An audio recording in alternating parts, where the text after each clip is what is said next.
Bonjour à tous. Donc, on est parti de la matière organique. On a parlé comment gérer cette matière organique, les pratiques. Et là, on va prendre un peu plus de recul avec une étude qui a été faite à l'échelle des vignobles de la vallée de la Loire sur l'érosion des sols viticoles et l'impact sur la physiologie de la vigne. C'est un projet qui avait été mené par Sébastien Salvador Blanes du laboratoire GECO de l'Université de Tours en collaboration avec l'IFV d'Amboise et d'Angers. Le constat, on en a parlé tout à l'heure, on le voit depuis tout à l'heure, le sol est quand même une composante très importante de la notion de terroir avec l'homme et le sol, selon la définition assez classique. Les sols agricoles sont très susceptibles à l'érosion. Le seuil tolérable en Europe est d'1 tonne par hectare et par an, et la moyenne des sols agricoles en Europe est à une perte de sol de 12 tonnes par hectare et par an, donc qui est déjà un niveau assez important. L'érosion, pour rappel, c'est un processus qui se fait en 3 étapes, qui dépendent de beaucoup de paramètres, et on va voir que la topographie est assez importante pour quantifier l'érosion ensuite. En premier lieu, il y a un détachement de la roche, des sédiments, qui dépend de la pente, de la durée et de l'intensité de la pluie. C'est les phénomènes de pluie, en particulier sous nos climats, qui entraînent l'érosion. Ensuite, toute cette roche qui est détachée va être transportée par la gravité, par la quantité d'eau qui est présente sur les sols. Et enfin, les débris qui sont détachés vont se retrouver déposés dans une zone où l'eau va ralentir. Donc ça se fait dans le sens de la pente, mais on peut aussi réfléchir à la largeur de la parcelle. Avec nos rangs de vignes qui sont implantés en général dans le sens de la pente, on va voir que c'est une importance non négligeable. On sait que l'érosion entraîne quand même une perte de potentiel agronomique assez importante avec une destruction des plants. On le voit ici dans le Lion, il y a la roche-mère qui est apparente, le point de greffe qui est ici, donc ce n'est pas une vigne qui a 140 ans, hein. Celle-là elle a à peine 30-35 ans, et on voit que le niveau du sol au moment de la plantation était ici. Donc en 30 ans, donc en une génération à peine, on a perdu au moins 20 cm de sol, le porte-greffe est à nu et les racines sont à nu. Donc il y a quand même des situations où l'érosion est quand même assez pénalisante. Il y a une grosse gêne pour le passage des engins dans des situations d'érosion, mais aussi dans des situations de dépôt avec des zones de sable qui sont en bas de parcelles et des ravines qui sont quand même assez compliquées à gérer en termes de passage des engins. Et il y a un gros risque du coup de transfert de sol du haut vers le bas de la parcelle en général, avec, on le voit, beaucoup de dépôts dans ces ravines. Donc l'objectif de l'étude, c'était d'évaluer l'érosion dans nos vignobles du Val-de-Loire, ça n'avait jamais été fait jusqu'à présent, évaluer les conséquences de l'érosion sur la physiologie de la vigne et sur la qualité des raisins et les effets de l'érosion sur la vigne. Voilà. Donc on a eu un dispositif assez large où on a choisi 2 appellations du Val-de-Loire qui présentaient tous les paramètres qui pouvaient faire que l'érosion allait être assez importante. Donc avec une AOC qui a été choisie en Chinon et l'autre en quart de chaume. Pour chacune des AOC, on avait 2 dispositifs. Un dispositif lourd, entre guillemets, avec 2 parcelles avec 30 points de mesure, et un dispositif un peu plus léger avec 13 parcelles avec seulement 3 points de mesure par parcelle. Donc vous voyez ici, sur le Léon, donc vous ne voyez pas très bien d'ici, mais sur vos fascicules, je pense que vous voyez un peu mieux, toutes les parcelles réparties dans la région. Chinon qui est ici, avec toutes les parcelles réparties dans l'AOC Chinon, et voilà les 2 dispositifs. Donc sur cette parcelle-là, il y avait seulement 3 points, et sur ces grosses parcelles, on avait 30 points de mesure pour vraiment avoir une vision globale et très précise au sein de cette parcelle. Sur tous ces points, donc il y a eu un gros travail qui a été fait par le laboratoire GECO et ensuite par nous-mêmes pour la partie viticole. La texture du sol a été analysée avec la composition en argile, en limon, en sable fin et en sable grossier. Un travail sur la topographie qui a été très important pour connaître l'altitude, la pente, la courbure des sols, la courbure du paysage, et aussi beaucoup d'analyses chimiques avec le carbone organique actif, l'acidité du sol, l'azote total disponible, carbone organique et magnésium phosphore. Donc c'est des paramètres qu'on avait choisis a priori pour pouvoir un petit peu traduire les phénomènes d'érosion.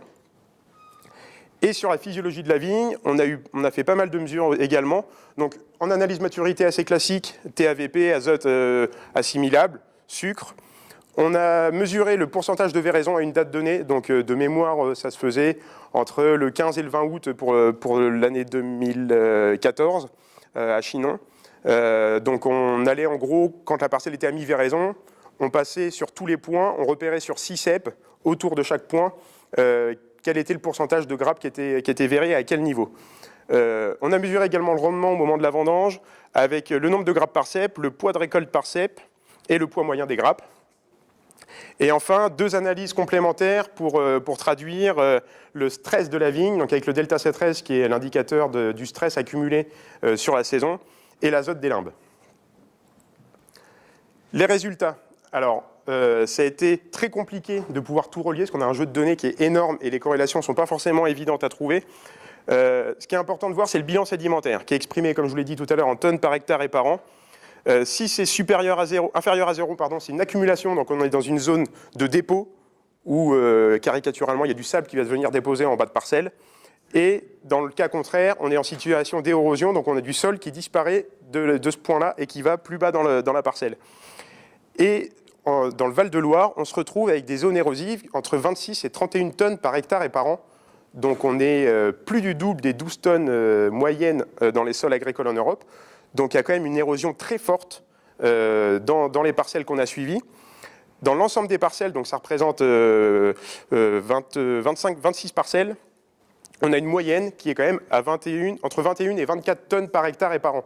Donc même en faisant la moyenne, sans prendre même en les situations de dépôt, on ne font pas la balance par rapport à la perte de sol. On a vraiment des grosses pertes de sol, des érosions qui sont très importantes dans ces coins-là, avec une valeur maximale de 45 tonnes par hectare et par an. Donc c'était dans le Layon, cette partie-là. Donc c'est typiquement l'exemple que je vous ai montré tout à l'heure, avec une perte de sol de quasiment 15-20 cm en une trentaine d'années. Donc on a quand même des situations érosives assez importantes, et un impact évidemment sur la physiologie de la vigne et sur la qualité de la récolte. Donc avec des ACP et des régressions linéaires, on a essayé de pouvoir corréler les variables sol et les variables vigne qui ont été mesurées, parce que le bilan sédimentaire à lui seul n'arrivait pas à expliquer la variabilité des données physiologiques de la vigne. L'ensemble des variables sol influence majoritairement les sucres, la quantité de sucre, l'acidité totale et l'azote dB. C'est les 3 facteurs qui étaient le plus influencés par les variables sol, avec des fortes carences observées sur l'ensemble du réseau. Dans les situations érosives, on est systématiquement avec des mous carencés, avec des azotes assimilables qui sont en dessous de 50 mg par litre. Le taux le plus fort de mémoire, c'était 75, et c'était dans une zone de dépôt. Donc dans les situations érosives, on est vraiment dans des zones où il y a vraiment des mous carencés. En termes de tendance, donc là, ça ne va pas forcément tout le temps dans le même sens en fonction des parcelles. Là, c'est les tendances qui ont été dégagées du travail statistique. L'augmentation du rendement dans les zones d'accumulation où on voit le sable s'accumuler au fur et à mesure des années, avec en général 3 à 4 grappes par cep en plus. Une baisse qualitative qui est liée au final au rendement, avec un TAVP qui peut être plus faible de 2 points, une acidité plus élevée.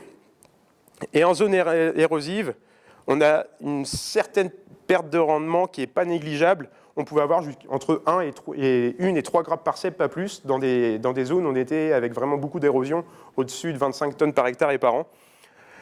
Et une augmentation de la qualité. Mais vous ne faudrait pas que vous sortiez d'ici en disant « super, les sols érosifs, on va avoir des mous qui vont être hyper concentrés ».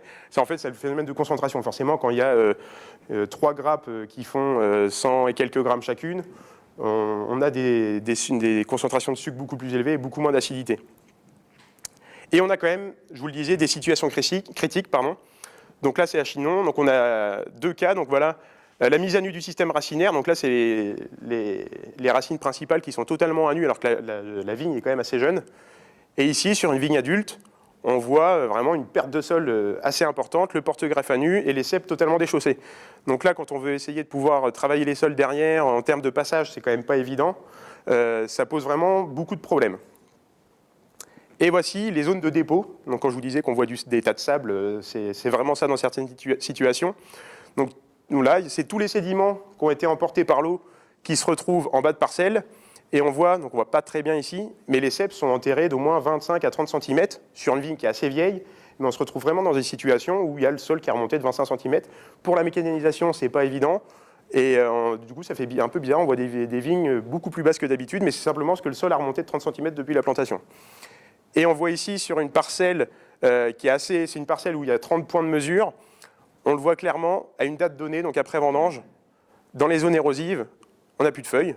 Et en bas, on a vraiment des vignes qui sont encore vertes et on voit une décoloration qui augmente au fur et à mesure. Donc c'est assez visuel en période de sénescence des feuilles. Vous pouvez le voir dans vos parcelles. S'il y a des situations généralement érosives, mais ça peut être lié à d'autres stress, si vous voyez des grandes différences comme ça qui suivent la topographie, il y a de fortes chances pour que l'érosion ait un rôle à jouer derrière. L'idée derrière, c'est de pouvoir trouver comment adapter un petit peu les pratiques pour limiter au moins l'érosion si c'est possible.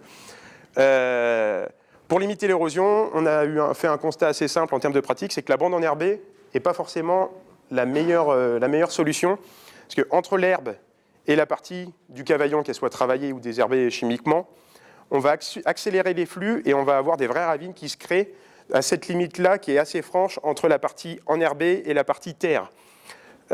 Pour limiter ça, on peut imaginer des alternances de modes de culture et éviter cette délimitation très nette entre la bande enherbée et le cavaillon. Pour ne pas aggraver la situation, alors ça c'est les viticulteurs qui travaillent dans ces parcelles-là qui du coup s'y sont mis, le travail du sol, ils font tout le temps à remonter. Alors ça perd beaucoup de temps parce qu'il y a des passages qui ne servent à rien, mais ils mettent 2 fois plus de temps, mais ils font tous les passages de travail du sol à remonter la pente pour éviter d'aggraver la situation et de continuer à ramener encore des sédiments dans le bas de la parcelle.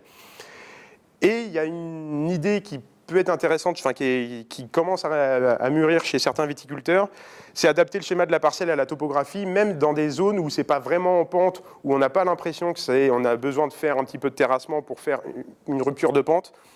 Dans des endroits même potentiellement peu pentus, ça peut être intéressant d'adapter un petit peu le paysage pour faire des petites ruptures de pente. Il ne suffit de pas grand-chose, mais ça permet déjà d'éviter d'avoir des flux beaucoup trop rapides qui emmènent beaucoup de sédiments. Et on le voit sur des grandes parcelles, ça permet aussi de pouvoir ensuite trier un petit peu mieux l'origine de la vendange sur une parcelle qui est très longue. On le voyait tout à l'heure quand c'est vendangé à la machine. Entre le haut et le bas, c'est à 11,4 et en bas, et en haut, c'est à 13,4. Bon, déterminer une date de vendange, c'est pas évident. Et la benne qui vient de cette parcelle-là, on en fait quoi? Elle avait un potentiel pour faire un vin plutôt corsé et qui a un bon potentiel de garde, mais en même temps, on a des raisins qui sont pas mûrs dedans. Donc au moins, avec une délimitation comme ça, un peu plus pragmatique, ça peut être une idée. Donc en conclusion, l'effet de l'érosion pure est flou, mais on voit qu'il y a quand même une grosse importance des paramètres du sol qui ont une forte influence sur la vigne. Le bilan sédimentaire en tant que tel, pas forcément, mais la pente, l'altitude en termes d'étage est très importante. La topographie, la courbure du paysage, c'est des choses à prendre en compte pour l'érosion. Et il y a des situations vraiment critiques où il y a vraiment besoin d'adapter les pratiques, donc ensuite à réfléchir à quelques pratiques, donc on en a parlé tout à l'heure, mais des sols qui sont souvent travaillés vont éviter d'avoir justement des ravines qui accélèrent le flux. Donc dans le cas de situations assez critiques, ça peut être assez important d'adapter ces pratiques à ces parcelles-là.